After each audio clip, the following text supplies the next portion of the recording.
Öksürük nasıl geçer? Öksürükte nedene yönelik tedavi çok önemlidir. Önce nedenini bulup ona göre tedavi etmek gerekir hastayı. Bir reflü ise neden reflü tedavisi, bir geniz akıntısıysa geniz akıntı tedavisi.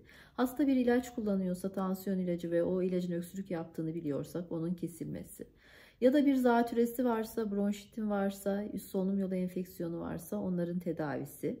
Alerjisi varsa alerji tedavisi gerekebilir.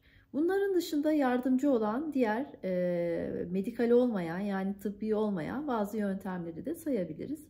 Bunlar arasında bol su içmek yine öksürüğe iyi gelen nedenler arasında, durumlar arasında. Bunun dışında ılık sıvılar tüketmek, özellikle bitki çayları, ıhlamur olabilir, zencefilli bir bitki çayı olabilir. Bunlar da yine öksürüğü tamamıyla tedavi etmese de şiddetinin azalmasına ve orada bulunan enfeksiyonun, inflamasyonun azalmasına yardımcı olan yöntemlerdir.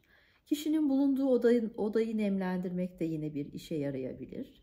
Bunun dışında boğaz pastilleri, naneli boğaz pastilleri özellikle kişinin o anki öksürük şikayetini kısa süreli olsa da rahatlatabilen yöntemler arasında sayabiliriz.